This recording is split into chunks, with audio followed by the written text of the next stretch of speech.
did today was, I said, you know what? No one seems to believe that what I did in that office by going and searching for more information is the truth. No one seems to believe. Why do I defend a rapist? Now, what I'm doing has nothing to do with Conor McGregor's outside of the cage antics. I am in search of the truth. If you think the truth doesn't matter because I don't like someone or because they did something bad, then I'm not speaking to you. Because it seems like you can't objectively think. I don't like him. He's a bad person. He did terrible things, so you shouldn't tell the truth. It's not how it works, buddy. The truth, it doesn't have an opinion. Right? It doesn't have an opinion. The truth is there. There is no your truth, my truth. There is the truth. Okay? But anyway, so I said, okay, what could I possibly do, to convince these people? What could I possibly do to show them that I'm telling the truth? And here's where I run into an issue, right? Here's where I run into a bit of an issue. And that is the fact that I can't legally, it's hard for me to record in a doctor's office without consent. And this is what the tough part about being a truth teller is, and not just a sensationalizer, not just someone that can go, oh, well, he's lying. You're not allowed by California law, because we're in a state that's essentially what's called a two-party state. I can't record someone in a private setting. I can't record their voice or otherwise without their consent. Right? Part number 2 of this dilemma is that we have a little bit of an issue with HIPAA law that really doesn't affect me, but as soon as you start snooping around asking questions and you present yourself like, let's say, a media member, then things become a little bit more difficult to get answers for, because once you identify yourself as something other than a patient or, someone that potentially could be seen, it doesn't really go well. But nevertheless, I went back to the location today. I went back. And I didn't just stop at the front door, because I guess people thought that I never went inside the building. So I went back again today. You can see the timestamp. Well, actually, that's not the right timestamp, because that's right now. But the timestamp was at 10:19 this morning. I went back. All right, so I guess people thought I was faking or making it up when I was investigating this supposed knee specialist that Conor McGregor had seen here in Newport, and well, I wasn't, so I'm back.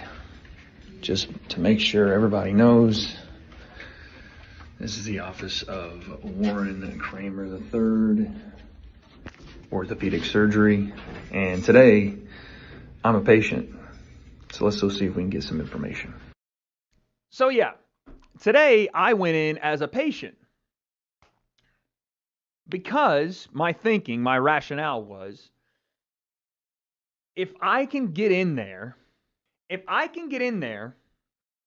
bro left after the video, and get them to speak to me as a patient, maybe I can bring up the Conor McGregor talk whilst we're speaking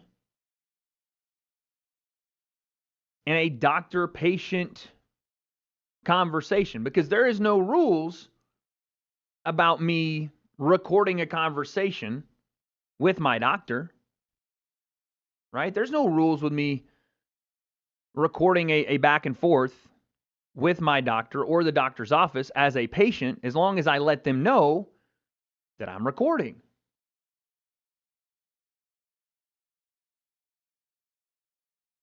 Right? Now, with that being said, I don't even know if I should play this. I don't even know if I should. I don't know if you guys deserve it. I don't even know if you guys deserve it. One, because I'm a little concerned that if I do play it, that I'm not a lawyer. I'm not a lawyer, so I don't know. I don't know if that's worth it,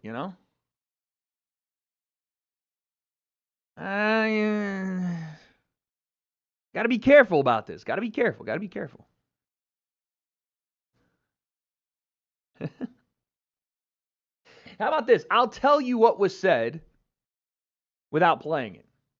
I'll tell you what was said, and then you guys tell me if it's believable enough or not for you. Because I'm being dead honest when I tell you, I went in there as a patient and just struck up conversation. Today I had my knee looked at as well. It was I have a debilitating issue, my knee, debilitating. It's really bad. But let me do you the favor of telling you what I was told, okay? So I walk in, this time as a patient, right? No, the audio can still get me in trouble. It's a two-party consent state. So I just want to, even if I'm completely in the right, I don't want to, What I was told was that, again, for the second time, and this is in front of, there was nobody else in the office. There were no patients this early in the morning, I guess. There was 4 office workers. And I brought up the Hollywood Fix video. I may or may not have audio, Vanto. I don't know. I may or may not have audio. Who knows? Maybe I did, maybe I didn't. I brought up the Hollywood Fix video, the one that everybody is talking about, that Conor McGregor, went into the Medical Plaza, right? And as soon as I brought it up, one of the receptionists, while I was, filling out my paperwork as a patient today, said, yeah, we started to see that all online. I saw it while I was sitting at the bar. I saw this, I saw that. I thought it was really weird, wasn't it? It was really weird. I was like, why would he come in here, to you guys specifically and get seen for a knee injury that he didn't have? They're like, well, he didn't come in here. He didn't come in here. And I had that same answer the other day, and I was like, okay, well, that's nothing. I can't really work off that. But then one of the other receptionists said, yeah, he didn't come in here, but one of my buddies or one of my friends works in the plastic surgeon's office upstairs. Plastic surgeon's office. She said, yeah, my friend works up there and told me he was going there. Now, there's multiple plastic surgeon offices in this location. I think, and again, this was confirmed, he went to one of these plastic surgery offices by these people. Now, did he actually go? I don't have video surveillance, but this is what I was told. I wonder if Conor McGregor got Botox. Think about it.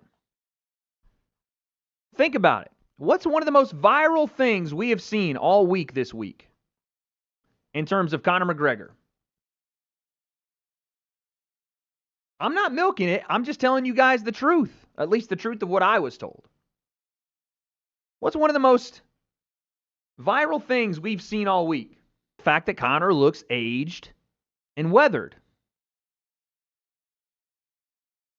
Now, I've also heard sources inside of Conor's, I wouldn't say his camp, but around, said that Conor McGregor,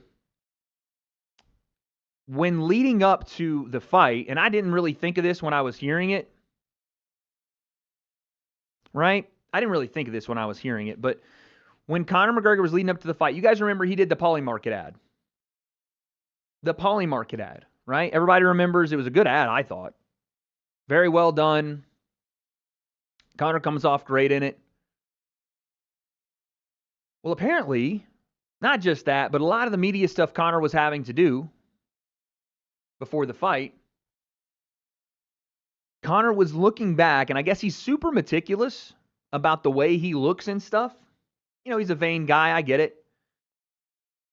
But he's talking to the people that are taking the shots, and he's looking at pictures and everything else, and he hates the way he looks. Hates it. Can't stand it. Thinks he looks old. Thinks he looks like, according to the source, homeless and some of the stuff. Now, again, he doesn't look that old, but any vain sort of individual would do the same. Why would a millionaire get plastic surgery? Not plastic surgery. I don't think Conor went to the plastic surgeon often and got plastic surgery. I think he got Botox. And it wasn't 2 days before the fight. Conor was not in Newport Beach, California 2 days before the fight. He was here the week before media. Tell me I'm crazy all you want, but I think Conor went to get a quick little pick-me-up to get the lines, wrinkles in his forehead to look a little younger for media week right before his fight. Would have nothing to do with his fight, would not affect him in any way, and it's a quick procedure. You're in and out, and no one would even notice. Look at the way Conor looks. There's no wrinkles in that forehead. We'll be back. It matches your... Look at that. I'm just saying, the building that Conor walked into is not a pain clinic. The building that Conor walked into is a Medical Plaza. The Medical Plaza houses about 30 different businesses. It has 10 floors, and there's multiple different plastic surgeons' offices, as well as a place called the Newport Pain Management Clinic, as well as a knee surgeon's office, which, by the way, he's not a knee specialist. He's a knee, elbow, shoulder specialist. I went today as a patient. Physical therapy, all types of other stuff. I have no idea. But sources have told me from the office, from the knee specialist clinic, that he was in the plastic surgeon's office. One of them. There's like 5. There's not 5, but there's 2 or 3 in that building. The only plausible thing I can think of is that he was there to get Botox. It's crazy. I know. It's crazy. But what else could it be?